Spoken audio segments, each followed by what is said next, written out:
I want you to imagine a scenario that is, what, it's basically a universal digital experience at this point, Oh, absolutely. right? Like you're online, you have finally decided to pull the trigger and buy that item that's been sitting in your cart for, a week. Yep. We've all been there. You enter your credit card info and you click buy. And then you wait. You're just staring at that little spinning loading wheel on the screen. It's spinning and spinning. Exactly. It spins. And you start wondering, did it go through? Like, should I click it again? Did I just get charged twice? Which is terrifying. It really is. It's an incredibly frustrating moment for you as a user. But, what is actually happening behind the scenes when that wheel is spinning? Because from a software engineering perspective, that endless wait is often a glaring symptom of a massive architectural bottleneck. Yeah, to put it simply, it is the digital equivalent of a multi-car pileup on a single-lane highway. Yeah, when you see that endless spinning wheel, you are almost always looking at a system that is fundamentally struggling with how its internal microservices, communicate with one another. They are totally gridlocked. And that gridlock brings us perfectly to our mission for today's deep dive.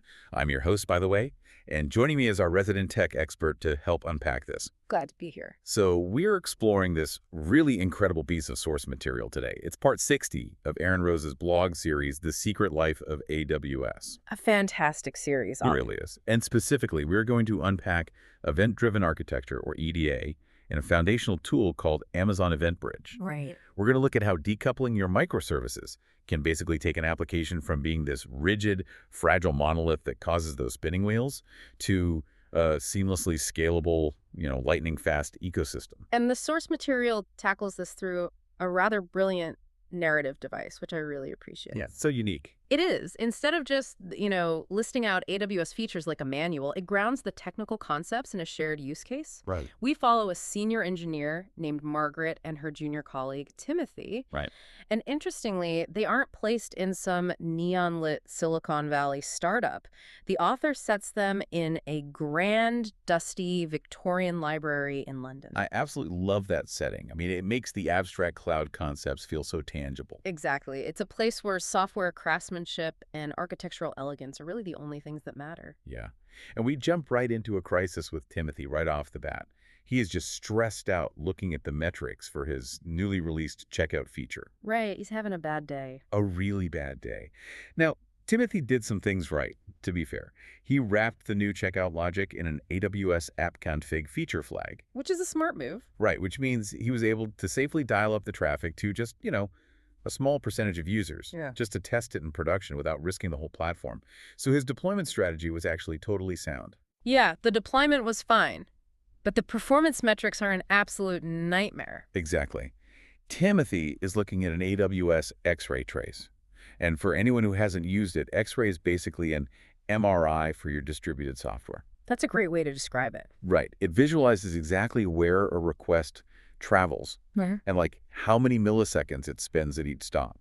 And this X-ray trace shows his checkout microservice is taking an agonizing 4 seconds to execute. 4 seconds? 4 seconds in e-commerce is a lifetime. Literally a lifetime. Customers will abandon their carts in half that time. Exactly. So we really have to break down why it takes 4 seconds. Yeah. Because when the customer clicks buy, the system triggers a Lambda function to process the payment, right? Okay, yeah. And the actual business logic of charging the card, that might only take 100 milliseconds. Wait, really? Just 100 milliseconds? Yeah, it's super fast. But that is just the beginning of this linear synchronous chain. So if the payment takes 100 milliseconds, what on earth is the Lambda function doing for the other, 3.9 seconds? Well, it is waiting. Just waiting. Just waiting. After charging the card, that checkout Lambda opens an HTTP connection to the inventory service to reserve the item. It sends the request, and then it just sits there, completely idle. Wow. It keeps its compute thread open until it gets an HTTP 200 OK response back from inventory. Oh, man. And it gets worse. Once it finally gets that, it opens a new connection to the shipping service to generate a label. It waits again. Are you kidding? Nope.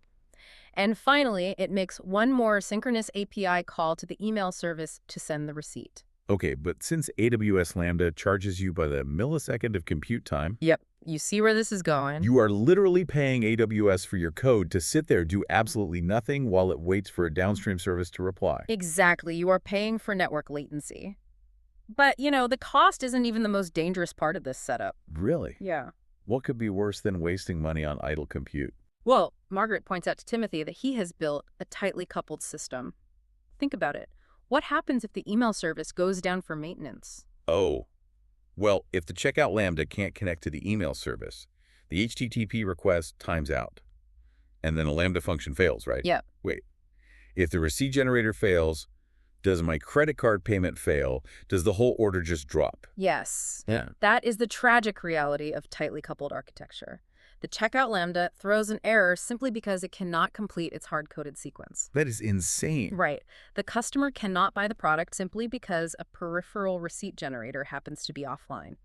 The system is extremely fragile because the blast radius of a single failure just takes down the entire transaction. That is wild to me. It's like watching a relay race where a runner finishes their leg, but instead of just handing the baton to the next person, they have to stop, wait for the previous runner to finish a post-race television interview. Right. Grab a drink of water, tie their shoe, all while the next runner's just standing there frozen on the track.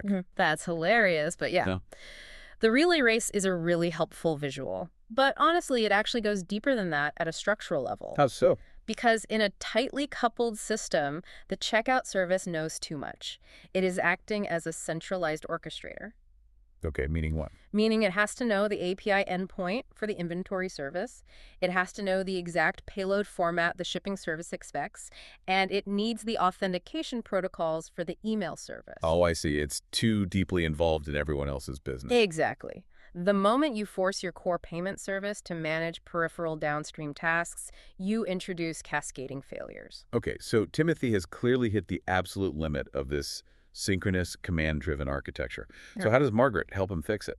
Well, she introduces a fundamental paradigm shift. They move to an event-driven architecture, or ED. ED, got it. In this model, we completely remove those synchronous point-to-point API calls. The days of the checkout service directly commanding the inventory service are officially over. So what replaces it?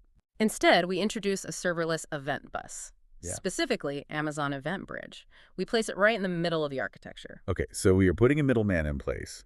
But, my first thought is, doesn't putting a bus in the middle just create a giant single point of failure? Like, if EventBridge goes down, the whole company stops. That is a very valid architectural concern. But it really comes down to how managed serverless services actually operate. Okay, clarify that for me. EventBridge isn't a single server you just spin up in an office closet somewhere. It is a fully managed AWS service that is natively distributed across multiple physical availability zones. Ah, I see. Right. So AWS handles the redundancy, the scaling, and the fault tolerance. So while it is a central hub logically, it is not a single point of failure physically. That makes a lot of sense. So how does this actually change Timothy's code then? Well, Margaret literally goes into his Node.js code and deletes all the direct API calls to inventory, shipping, and email. Just gone. Wow, just completely deletes them. Completely. She replaces them with one single AWS SDK call to put an event onto a custom event bridge bus. Okay. So the checkout service no longer issues commands. It simply formats a lightweight JSON object declaring a historical fact, a state change. A historical fact. I like that phrasing. Yeah, it basically just says, hey, an order was placed. And that is it. It has zero knowledge of who is listening to that fact or how that event is going to be processed by anyone else. And this explains the massive speed upgrade in the story. Yeah. Because once Margaret implements this, that checkout Lambda goes from taking 4 seconds down to just 200 milliseconds. Exactly. The customer instantly gets that success screen. The spinning wheel is finally gone. Yeah, let's unpack the physics of why that latency drops so drastically. The checkout Lambda isn't waiting for the inventory or shipping services to do their jobs anymore. Right, because it deleted those calls. Right. It just hands the JSON event to EventBridge, and the millisecond EventBridge acknowledges receipt of that payload. The checkout Lambda terminates its compute thread. It just clocks out. It clocks out. You stop paying for idle compute time, and the customer's browser gets an immediate success response. It makes me think of, like, a town crier. Oh, yeah. Yeah, you walk into the town square, you ring your bell, and you announce the news just once. Like, hear ye, an order has been placed. I love that. Right. And then your job is completely done. You don't have to walk to every single citizen's house, knock on their door, and personally verify that they heard and understood the message. That captures the separation of concerns perfectly. Though, I will say, Event Bridge adds a layer of intelligence a town crier lacks. Fair point. Because a town crier yells to everyone regardless of whether they actually care. Event Bridge handles selective routing, and that addresses the exact mechanical how question Timothy asks Margaret next. Right, because if the checkout service just yells into the void and then terminates, how do the downstream services actually know they're supposed to do their jobs? Exactly. Because they can't just be constantly pulling the bus, asking, did anything happen? Did anything happen? That would be terribly inefficient. It would be. So to solve this, you configure what EventBridge calls rules. Rules. Yeah. A rule acts like a highly specific JSON pattern matcher. So in the AWS console, Margaret creates a rule on their custom event bus that tells EventBridge to evaluate the metadata of every incoming event. Okay. It listens specifically for any event where the source attribute is exactly com.mystore.checkout, and the detail type attribute is order plates. Okay, I see. So it's actively ignoring everything else on the bus. Yeah. Like it doesn't trigger if a user updates their profile picture or if an item is restocked in the warehouse. Right. It only catches that specific checkout fact. Precisely. And once you have that rule established, you attach your downstream services to it as targets. Target's got it. So Margaret attaches the inventory, shipping, and email microservices to this specific rule. This creates what architects call the fan-out pattern. Fan out. That sounds cool. It is. When EventBridge catches an event matching that rule, it instantly duplicates the JSON payload and pushes a copy to all three targets concurrently. That parallel processing is huge. Yeah. They aren't waiting in line behind each other anymore, like in the old system. Exactly. But, building this is really only half the battle. Because the real test of an architecture is what happens when the business changes its mind down the line. Always. And in the source, Margaret gives Timothy this hypothetical scenario. Let's say next month, the marketing team decides they want to start sending a welcome text message to customers for every new order. Which is a very realistic feature request. Very realistic. But in Timothy's original tightly coupled system, that simple feature request would be an absolute nightmare. Because he has to go back into the chain. Right. You would have to open up the core checkout code, which is, the highly sensitive code that handles the actual credit card processing. Which you do not want to touch if you don't have to. Never. But he'd have to modify it. He would have to add a new API call to the SMS service, manage its timeout logic, write a whole suite of new unit tests. Every single time he touches that code, he risks breaking the payment logic just to send a welcome text message. Which is exactly why monolithic systems stifle innovation, right? Like, developers become terrified to add new features because every minor change threatens the stability of the entire platform. Exactly. So how does event-driven architecture handle that exact same SMS request? This is the best part. With EventBridge, you touch absolutely nothing in the checkout code. Wait, not a single line? Not a single line. The core payment logic remains completely securely locked down. You simply build your new SMS Lambda function independently. Okay. Then you go to the EventBridge console, and you just attach that new SMS function as a fourth target to the existing order placed rule. That is amazing. So the checkout service remains blissfully unaware that the SMS service even exists. Totally unaware. It just keeps doing its job, announcing the event in 200 milliseconds, and EventBridge just automatically includes the new SMS service in the fan-out. Yep. You have achieved ultimate extensibility. You can plug and play new downstream consumers without ever threatening the stability of your core upstream functions. It really is an incredibly elegant way to design systems. But, you always have to design for the real world. Which brings us to some of the edge cases and physical constraints that the source material covers. Right, because there's always a catch. Always. So let's start with physical limits. Let's say a corporate client goes on a massive shopping spree. They order 1,000 different items, and the JSON data payload describing that entire cart is just massive. Is there a limit to what EventBridge can physically route? Yeah, there's a hard constraint here. EventBridge has a maximum payload limit of 256 kilobytes per event. Oh, wow. Yeah, so if your order JSON exceeds that, the SDK call from your checkout service will be rejected, and the event just fails. 256 kilobytes, pretty small for a massive, complex data structure. How do you get around that without breaking the decoupled architecture we just built? So architects use a specific best practice here called the claim check pattern. Claim check? Like a code room? Exactly like a coat room. If you know your data might exceed that limit, you don't try to cram the whole massive blob of JSON into the event bus. Instead, your checkout service saves that heavy data payload into Amazon S3. Okay, which is AWS's object storage service, right? Right, capable of holding terabytes of data per file. Okay, so you basically put the heavy box in a storage locker. Yes. And then the lightweight event you send through EventBridge simply contains a reference, like an S3 URI, pointing to that exact file in the locker. Ah, clever. Yeah. When the downstream targets receive the fanned-out event, they read the URI, they reach out to S3 directly, and they retrieve the massive payload concurrently. It keeps the event bus fast and nimble while allowing you to handle infinitely large data sizes. Okay, well, that perfectly solves the size limit. But what about observability? What do you mean?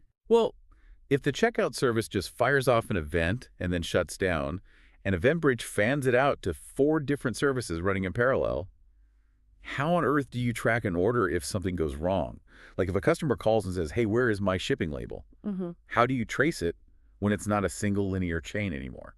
That is a great question. Distributed tracing is absolutely critical in EDA.